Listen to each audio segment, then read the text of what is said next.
My love of the sea and this watch on my wrist are inextricably linked. It's a true bond.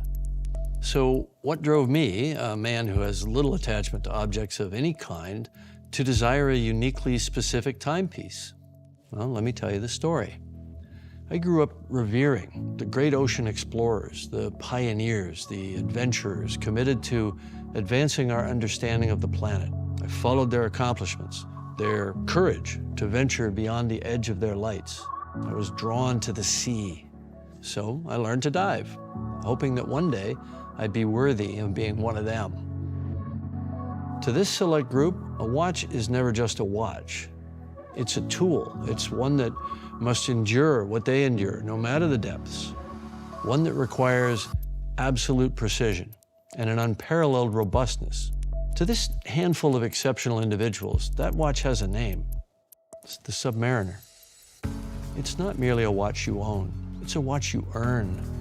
And it has accompanied me for, to do the math on this, 25 years through arduous expeditions, strenuous film shoots, strenuous Hollywood award ceremonies. But just as I felt the need to earn it, I needed to earn the right to keep it. So I've committed my life to the preservation of ecosystems, to safeguard our planet. And after one such hard-fought and ongoing battle beside the indigenous leader, Chief Rowney of the Kayapo people, I presented a gift. It was to honor the bond that we had built.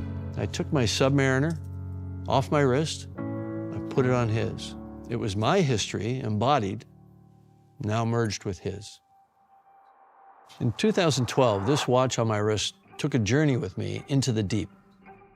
My expedition was inspired by the great Jacques Piccard and Don Walsh, who in 1960 were the first to reach the deepest point of our oceans, the Challenger Deep, at the bottom of the Mariana Trench. One of my goals was to return to enable deep ocean science. 52 years later, in March 2012, I did, and Rolex was there with me, just as it had been for Piccard and Walsh.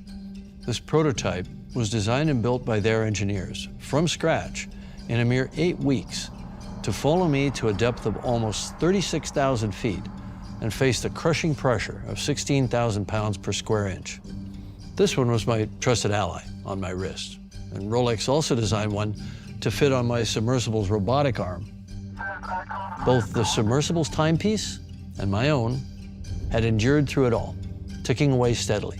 Oh, I see the second hand going. Yeah, baby, we are good. And when I surfaced, the story came full circle. To pay homage to Piccard and Walsh, I'd taken this astonishing watch on board my submersible, the Old Lady, the same prototype that these great pioneers had rigged on their bathyscaphe, the Trieste, in 1960. And Don Walsh was there to welcome me on my return. And what I felt is hard to describe. It wasn't about the pride of standing with these great explorers, nor of a vision realized. That warmth, that sense of deep gratification and humility came from the realization that just as they had been the spark that inspired me then, somewhere out there are others I might inspire. Like all Rolex watches, the Submariner and the Deepsea Challenge were engineered to reach a specific goal, to serve human endeavor, whatever the stakes, whatever the pressure. Now we are faced with new challenges, new frontiers, new times, and there's a new watch built to meet them. Being somewhat of an engineer myself, I think it's a stunning feat.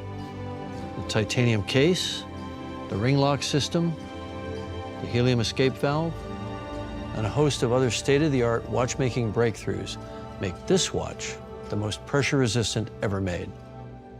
But even above the engineering wonder that it is, it's the symbolism it perpetuates that speaks volumes about the very nature of the human spirit. We are a curious bunch with a drive to explore and understand, to imagine and to build, passionately, ingeniously. And this Deep-Sea Challenge proves that as long as we have that drive, we will always find ingenious ways to go farther and deeper together.